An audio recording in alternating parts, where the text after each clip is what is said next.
Warm welcome to you all. Thank you for being here. Wow, what a crowd. It is expected, I guess, that we would have such a turnout for an august panel like this on such a remarkably important topic. My name is Ali Velshi. I'm from NBC News and MSNBC. It's my honor to be back with the World Bank Group again to help moderate this panel on the important discussion of building human capital, a project for the world.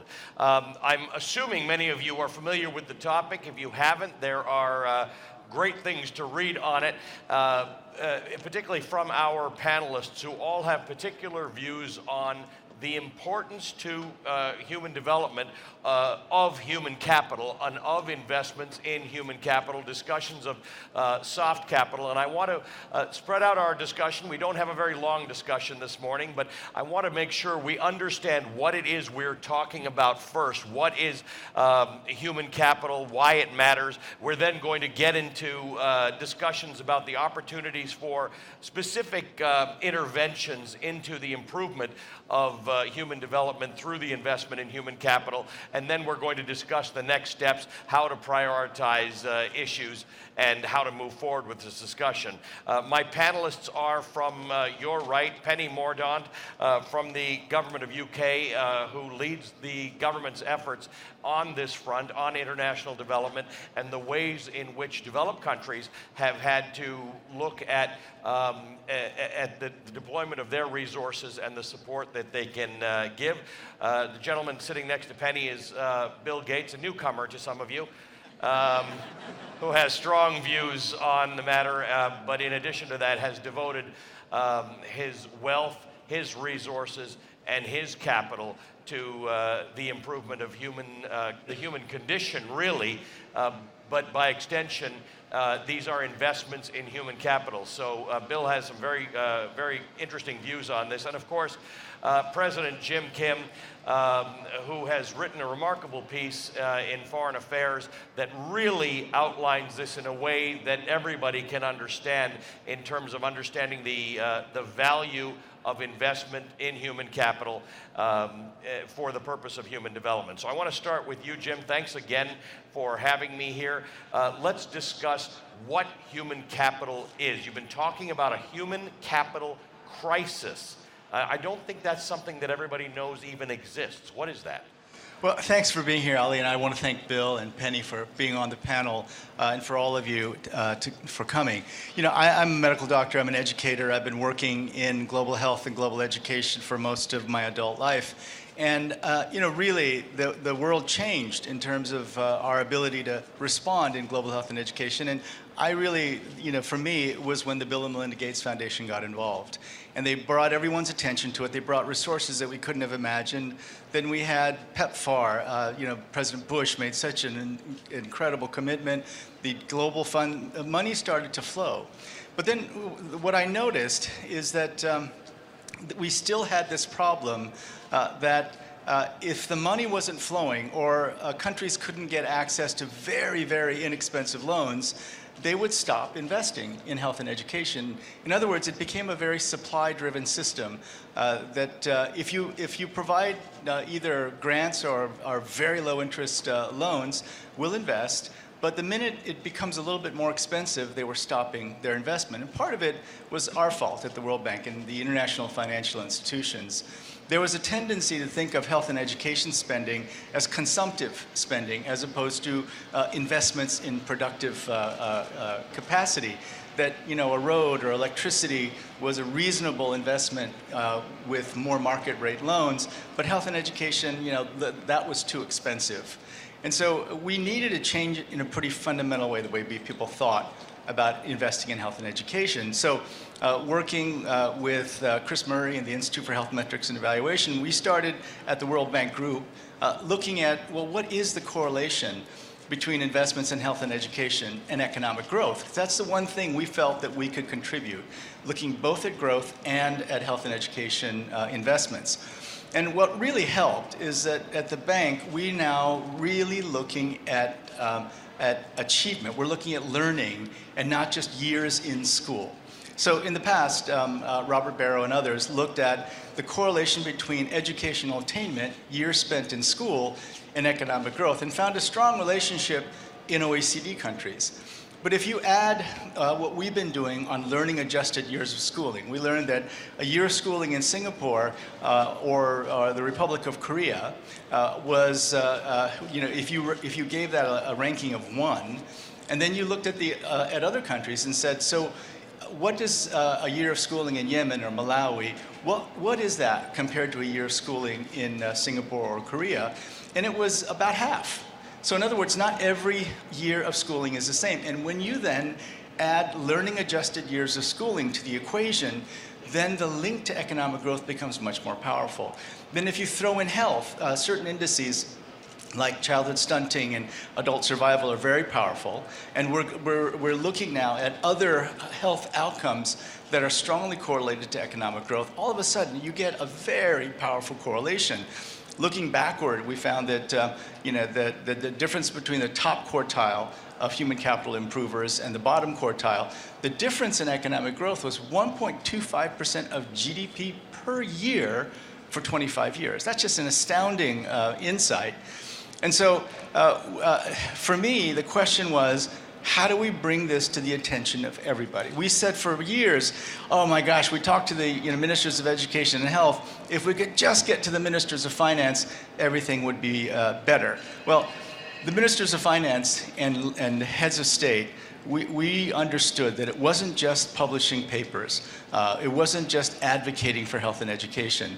We had to make it more real. So we were going to publish a ranking in Bali that shows everybody where they stand in terms of human capital. It's going to be wildly controversial.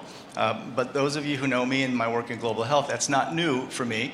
But the key is, you need to know where you stand compared to other countries. You need to know how you're doing. And so, for example, if a country has half of the health and education outcomes that a Singapore or a Korea does, that's very significant. And looking forward, that means your workforce will be half as productive. And that translates into 1.4% of GDP growth a year going forward for 50 years. There is not a country in the world that can afford that, and we need to bring it right to the table. I'm going to come back to you to talk about the Human Capital Project and the Human Capital Index, and I'm going to ask you to think about how to tease for us why it's going to be wildly controversial. Having read your recent article, I've got some hints about that, but let's talk about it. Bill Gates, I want to bring you into the conversation. You are what we call a rich guy. You could have done a lot with that. A lot of rich people don't do anywhere near as impactful things with their money that you and Melinda have decided to do. But it's not just that, it's the multiplier effect, right? It's the exponential effect of the things in which you choose to invest, because you then get others to invest in it, including governments and private citizens. What did you see in the investment in the health, primary health of people and education of people, that made you decide that that's the best use of your money? Well, I'm not quite as rich as I used to be because we're doing a great job getting this money back to the world to improve equity and help uplift some of these countries. So, I'm super glad, and fortunately there's more there so that the rest of my life, Melinda and I can keep trying to do this and do it getting smarter all the time. The whole implicit goal here is that countries become self-sufficient, that the health level and education level and strength of their economy is such that they're self-sufficient. And the three organizations represented here, plus the United States, I think have been at the forefront of trying to get smarter about how to help that take place.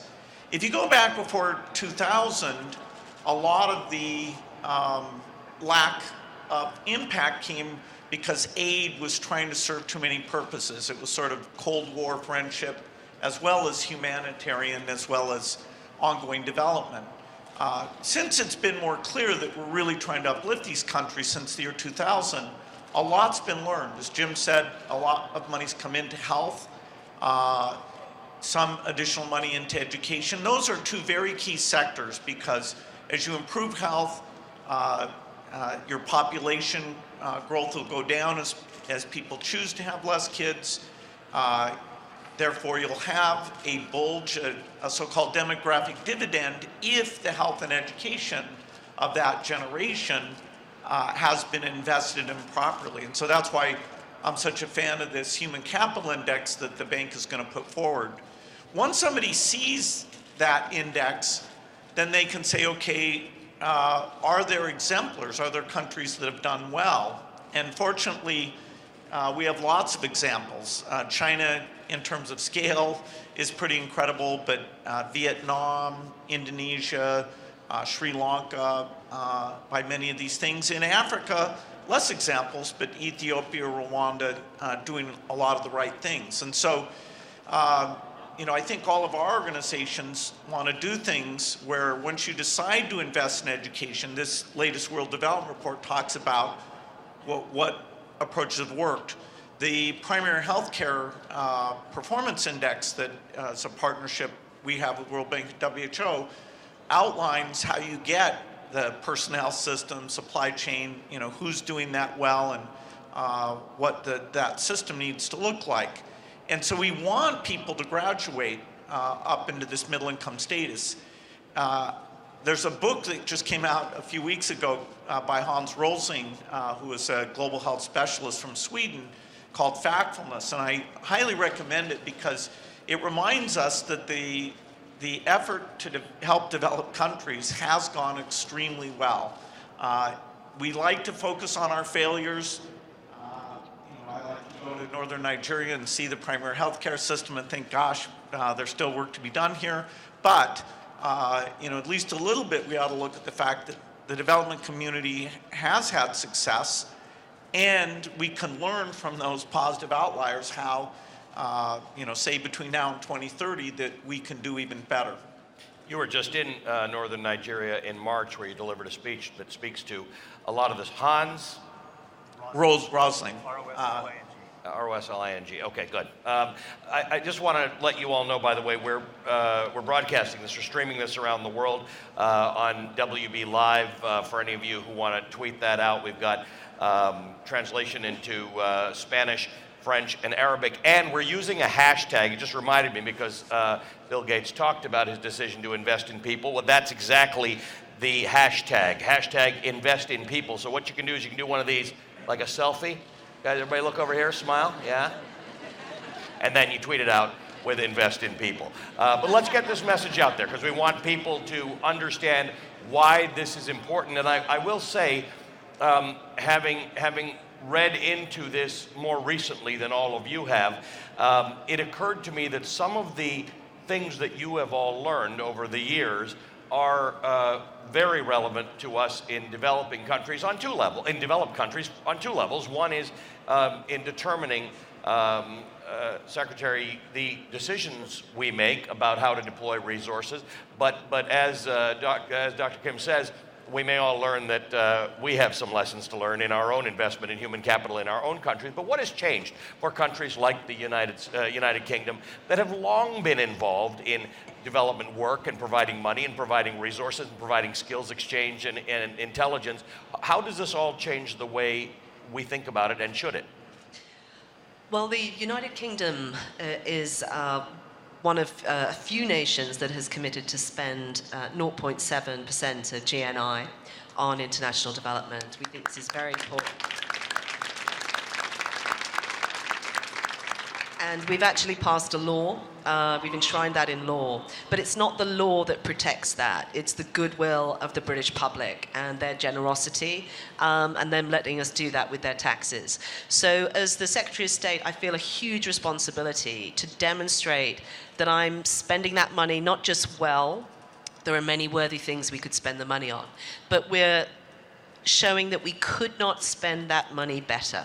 And so that means a number of things. It means that as well as funding a lot of healthcare programs and vaccination programs and all of those things, that we're making sure that all of that good work is levering more than the sum of its parts. So we're helping build healthcare systems.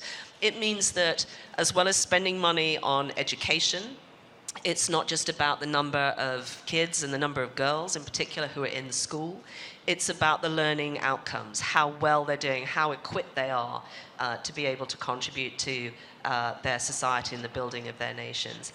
And it means that on the humanitarian front, which we obviously is a huge part of what we do, as well as alleviating suffering and keeping people alive and protecting people and all of those things, we're also thinking about the future so that when conflict rolls into peace, that we're in a good position to be able to help that nation really start to build the primary healthcare services, the education services and so on that it needs, and we're giving the population what it needs to actually start to rebuild their society.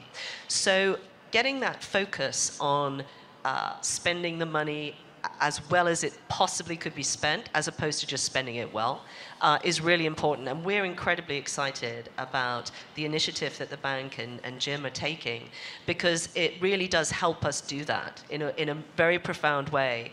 And it helps donors, whether they're nations, whether they're philanthropists, whether they're companies that want to invest in particular nations, really get good information about their prospects and making sure that they really are making smart investments. So we're very supportive of this.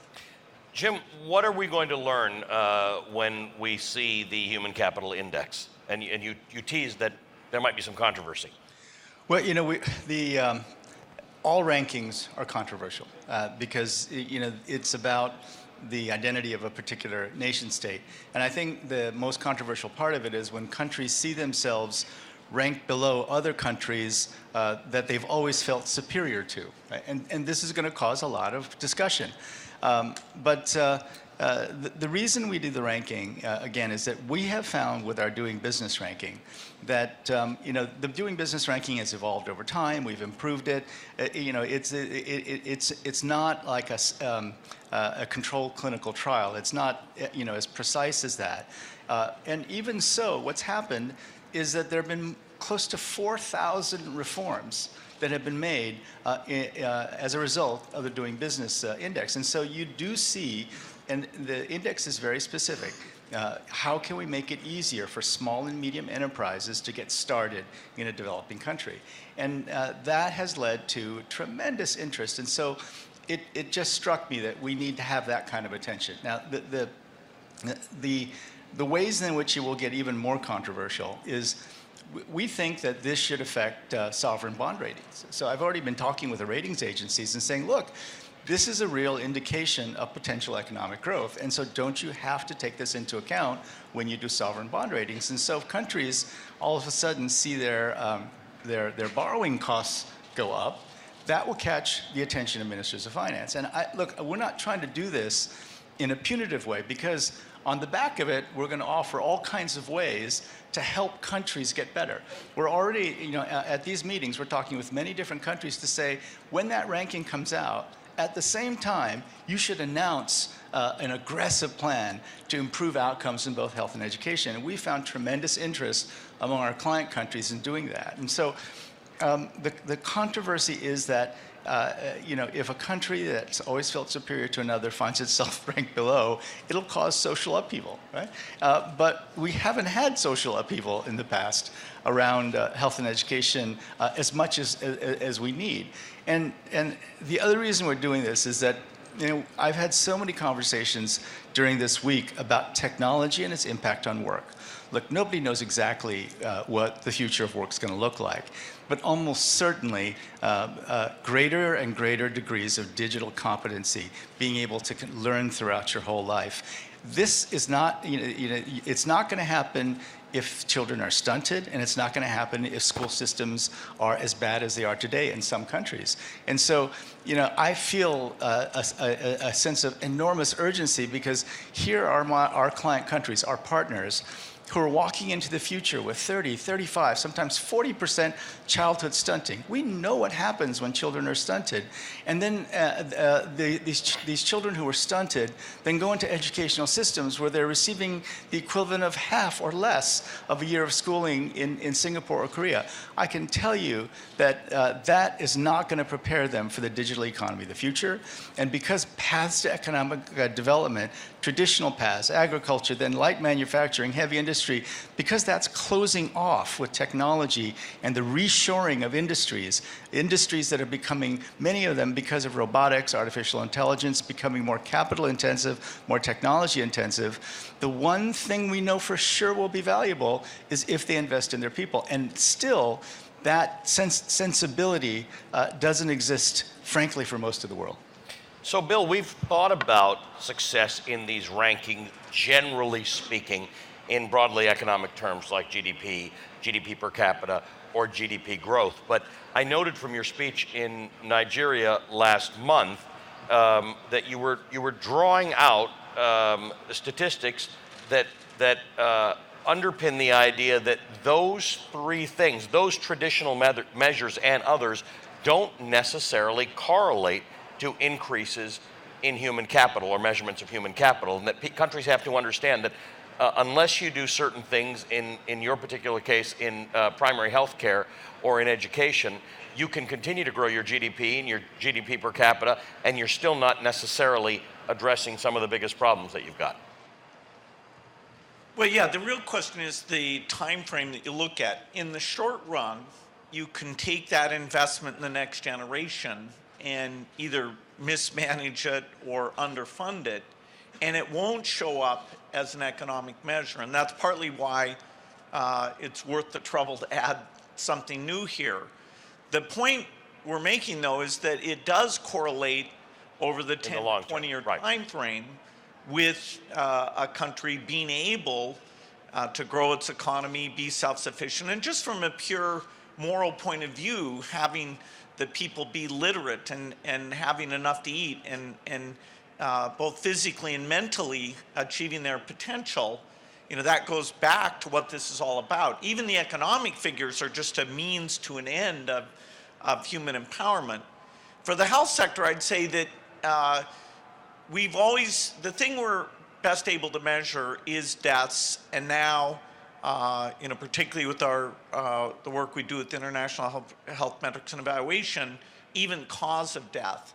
The issue of the lack of health and how it affects the survivors, the stunting, what it does, that they're not getting the full cognitive development, that we need to highlight even more what a huge burden that is, and make it very clear to countries that the tactics that can make a difference to get them on a fast track with that. I mean, after all, we've made great progress on the death piece. We brought it down by half. We'll bring it down again. But the stunting and malnutrition piece we've made less progress on, and I think this will really underscore both the global community and the countries themselves making that more of a priority. But both you and President Kim make a point, by the way, in talking about whether it's stunting or vaccination or infant mortality, whatever the case is, in the long-term relationship that will have to GDP growth and GDP per capita, and I think that's where it makes sense. Secretary Mordaunt, you have a larger brief, if you will, in that human capital is not just something we have to look at improving because it's morally right, because in the long term it'll increase GDP growth, but it does have something to do with stability and sort of peace and prosperity on a broader scale in the world. Absolutely, which goes back to the point I made that even in our work that we're doing to alleviate suffering and our humanitarian relief, we need to be thinking about these things too. We need to keep what services are there going. We need to keep skills being developed. We need to ensure that the money that we're spending on humanitarian relief is yielding something more and is helping that nation in the future. So I think that even against a backdrop of very gloomy factors and conflict and all of those things, this is a key part in ensuring that we have stability. And I think also we need to ensure that we're approaching this in a way that makes sure that no one is left behind. And I applaud the bank for what it's doing, in particular looking at collecting disability data, which is, I think, absolutely key to this. I just want to give two statistics from the UK's perspective, because the power of this is that we're all in this together, and we're all looking at what we can learn from each other. Just a couple of statistics to really emphasize why this has got to be done in an inclusive way. In the UK, we've had a big push recently to ensure that we're enabling disabled people to really reach their full potential. If you have a learning disability, your employment rate until recently was about 6%. If you give that person independent living skills, if you give them vocational training, that rises to 86%. And just the second statistic, we have a scheme in the UK called the New Employment Allowance, which is given to small businesses to help them start up. It's given blind to the best business ideas and the best business plans. We discovered a quarter of that had gone to disabled people. So if you're not including disabled people in your plans, if you're not including them in your education systems, not only are you storing up massive bills for the future, but you're also missing out on a quarter of the answers to your in-tray. So it's really important that we ensure that women and girls are included. It's really important we ensure that disabled people are included. And also we're looking at ensuring that nations are also being measured about the people that they're looking after, as well as their own populations, refugees and so forth. And a lot of what you're speaking about is, as I was mentioning earlier, relevant to those of us who live in developed countries, because those are areas of the population that we are not taking advantage of. We're still having trouble in terms of spending on public education and post-secondary education, but you're right, if we're not fully taking advantage of women in the workforce and differently abled people in the workforce, it doesn't help us enough. President Kim, let's move on to how you can make changes. And to my earlier point, and to Bill's point, that if you make the investment now, there are a lot of people who are going to say, look, I don't see the immediate return. But you've got examples from Korea, from Peru, from Brazil, from Afghanistan, from Bangladesh, from Rwanda, of relatively rapid increases in the measurement of human capital, or the improvements in human capital for the investment. Yeah, Bill pointed out the importance of childhood stunting. And, I went to a particular country with a pretty high level of childhood stunting, and they said, we want to work on it, but this is something that takes 30 years to impact. And, we just used the example of Peru.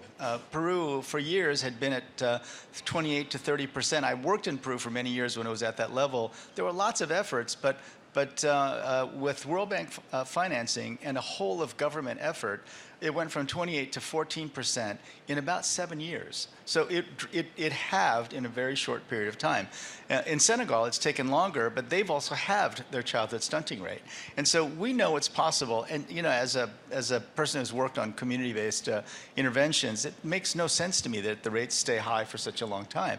We had this problem with tuberculosis. Tuberculosis compliance rates were terrible all over the world. So we did something called directly observed treatment, where people watched people take their medicines every day. If you had that kind of force out there in the world doing it, it would be great. Now, one of the things we're doing with Bill and the Gates Foundation is the Primary Healthcare Performance Initiative.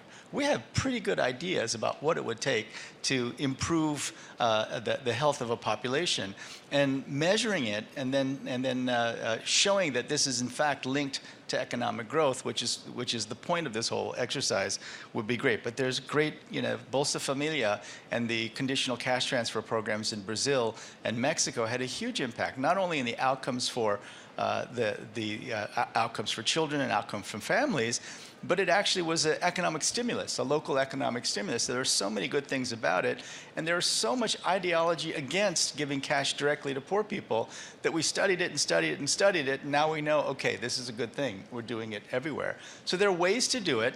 The point of it is that we need every head of state, head of government, and minister of finance to say, I will invest more, but you've got to show me the outcomes, right? And we stand ready to help every country in the world really focus on the interventions that will improve the outcomes. And in some cases, we think we can improve them much more quickly than we thought before. So, Bill, President Kim says governments are saying, we'll invest, but you have to show me more. Let's just bring into the discussion philanthropists who may have a similar request. They want to move the needle. They want to see that they can. We're talking about 7 years in some of these cases. These are very reasonable ways to talk to people about changing the world, although your window, your horizon has been longer. But what's the role of philanthropy? What's the role of the private sector in dealing with human capital increases? And how do you get people to actually think about it that way? Well, the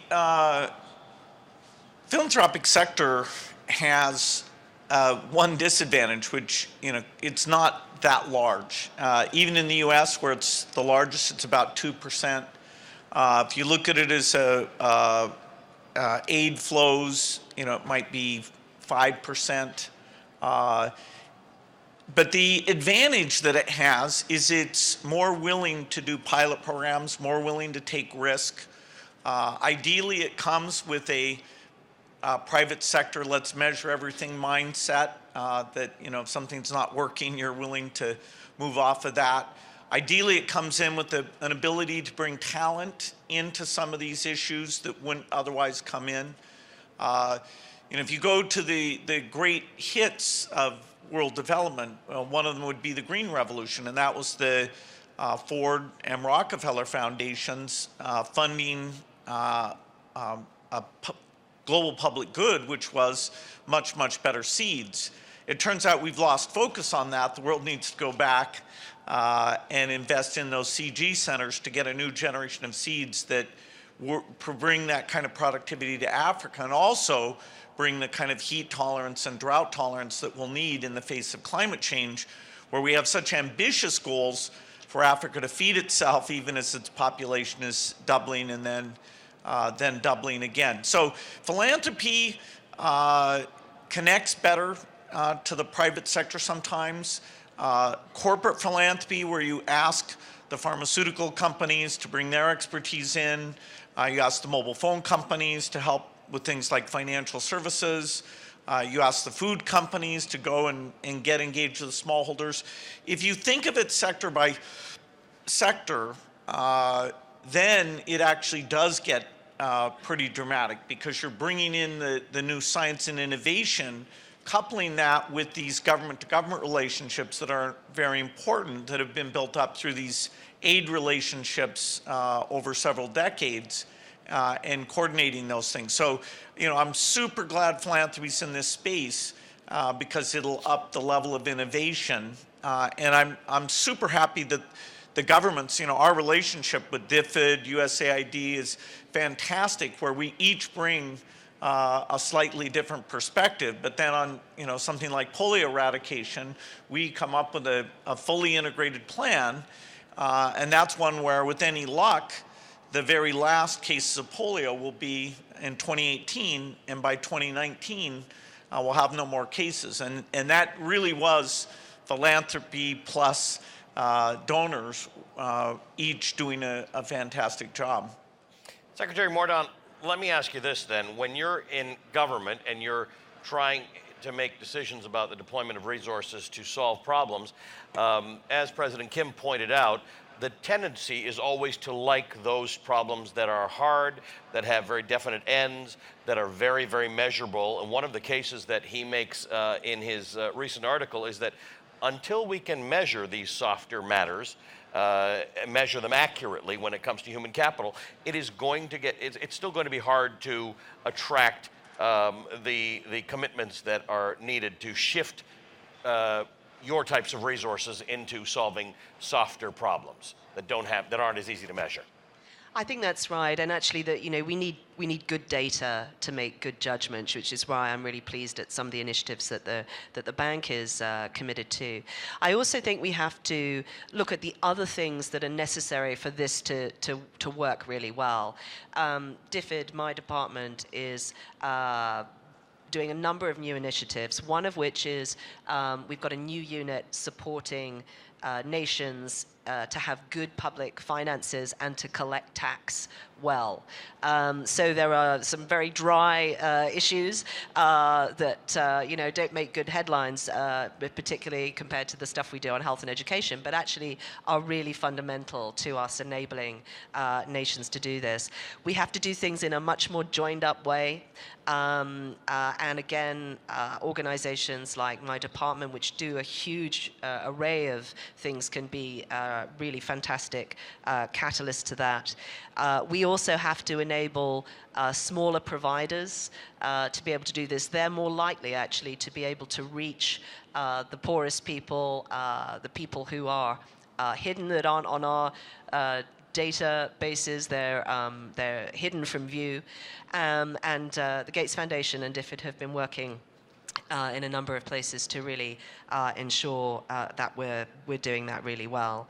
And we also need to, as donors, approach this in terms of incentivizing people to lean in and commit more to their own people. We recently, in our replenishments on education, for example, have capped our level of donation. Still the largest country donation to some of the donor to some of those funds, but we've capped it because we want others to step in and fund what they can fund. That way, this becomes much more sustainable, and it's right that nations do that, and they want to do it. And finally, we've got to also tackle some of the blocks on nations doing the right thing. So corruption, illicit money flows, all of those things. DFID is stepping up our toolbox on that, and we have new initiatives to really strengthen the global financial system to really play our part in combating corruption, combating organized crime, giving business confidence that it can invest in particular nations through a new business integrity hub, and combating illicit money flows. Excellent, thank you. Bill, to Penny's point that some of these things don't make good headlines, you've been really good at that, because you have made headlines out of things that didn't make big headlines. I mean, the fact that you're involved in it has caused people to cover ultimately what you've been doing for a long time. This is an improvement in human capital, right? When Jim talks about education and healthcare, you've been so heavily involved in healthcare. What changes now? Is there better data? Is the Human Capital Index going to do something that's going to allow this to become commonplace in conversation? How do we make this conversation the one we think about when we talk about development globally? Well, the measurement effort is gaining momentum, but the imprecision on some of the health statistics, if you go back to the year 2000, we had just these big buckets, diarrhea, pneumonia, and we weren't able to understand what was inside that. Even today with stunting, understanding the levels of stunting, those impacts, we have more to do there. I'd say until this World Development Report that was about the learning part of education, the primary metric we drove for was school attendance. And that's a great version 1 thing to do, because if you don't have the attendance and the kids, including making sure you've got the girls there as well, then you're not going to get the learning. But the new focus to say that there's this huge variance in how much learning's taking place there. Just like in these primary healthcare systems, there's places that get 95% vaccine coverage and spend less per capita than some countries who get only 30 or 40% vaccine coverage. In fact, we have parts of some countries that are under 10% vaccine coverage. And once these systems break down, then parents don't have the habit that they should take those kids in because they've had a bad experience that it wasn't there. So rebuilding those systems is very tough. I do think the whole issue of measurement has become more straightforward. Take reproductive health. The conferences, were great about saying every woman who wants reproductive health tools should get them. But only now giving a lot of women out in villages cell phones to go out and talk to the other women in the village and record what were they educated about, what are they using, do they feel coerced to do something, and doing that literally multiple times a year in the countries all over Africa. Are we getting this real-time feedback that says, okay, we're doing well in the cities, but we're not doing well in the rural areas? Burkina Faso and Senegal did super well. They beat their goals, but the north of Nigeria, which is hard for a lot of things, we're definitely falling short. So it's more like a private sector thing where the speed with which you get the data and the geographic focus is much better. Just one last point on that is we had this malaria summit that was hosted by the UK as part of their Commonwealth event last week. And there we set this goal of cutting malaria deaths in half over the next 5 years. It's down from 1 million to about 400,000, but the goal is to get it to 200,000. The main reason we said we'll be able to do that is to take interventions like bed nets, and then instead of focusing on a national level, what that coverage is, go to the high incidence areas and really get the usage up there. So even though the donor funding is going up modestly, the impact per euro, pound, dollar, we see through measurement that we can make it much higher. Jim, I'm under strict instructions to wrap this up by 10:45. So even though it's your house, you've got the final 90 seconds about how we make the Human Capital Project into a global movement. So, if you thinking back on all the different panels that I've been on over this past week, why should everybody care about human capital? There's just no question that technology is moving very, very quickly. And there's no question that among all the things we can invest in, investing in human beings is one of the most important. But why is it that we haven't done it? Why do we see an average stunting level over 30% in Africa? Why do we see in South Asia, Indonesia 37%, India 38%, and Pakistan 45%? Huge population with more than a third of their population that may be unable to compete in the digital economy of the future. Why do we see that? I think part of it is because it's not close enough to them on a day-to-day basis. And so it's going to be hard to move up and down the human capital index quickly. It's going to be hard to do that. But when that number comes out, the governments are going to have a story for what they're doing to try to get better in that index. And so we're ready to help all of them. But I think we've got to keep the pressure up. On the issue of data, the first thing that will happen for countries that are ranked below where they think they should be ranked is they'll question the methodology and they'll question the data. That's what they always do with a doing business report. And then we come back and say, okay, but here's what it is. If you're really serious about collecting better data, hey, that's a great idea. We'll help you do that. And so having them every year at least once think about how am I doing by my people in terms of their health and education, we think that in itself will create the movement. Now, we need champions, and Bill has been a human capital champion for such a long time. Penny, I hope, will be one of our human capital champions, and we're going to invite others. Think of it this way. There are so many countries in the world that are not classified as fragile, conflict-affected, violent.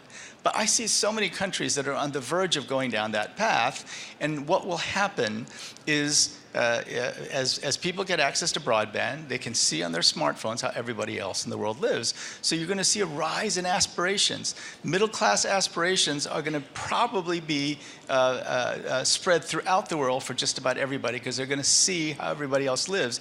And once you have those aspirations and you see that because you were stunted as a child, you had a terrible education, you can't compete, I worry that they will become the focus of fragility, conflict, violence, and extremism. So this is something that affects everyone. You know, it happens to be the right thing to do morally and ethically, but we can also, you know, create a kind of momentum that, frankly, people like me, you know, medical doctors who've worked in global health and education, we could only have dreamed about. But the reason we'll get there is because the people who hold the purse strings will have to think about it every year. Amazing way to end this. What a great conversation. UK Secretary of State for International Development, Penny Mordaunt, Bill Gates, and President Jim Kim. Thanks to all of you for being here. Thanks to you for a terrific discussion. Have a great rest of the meeting.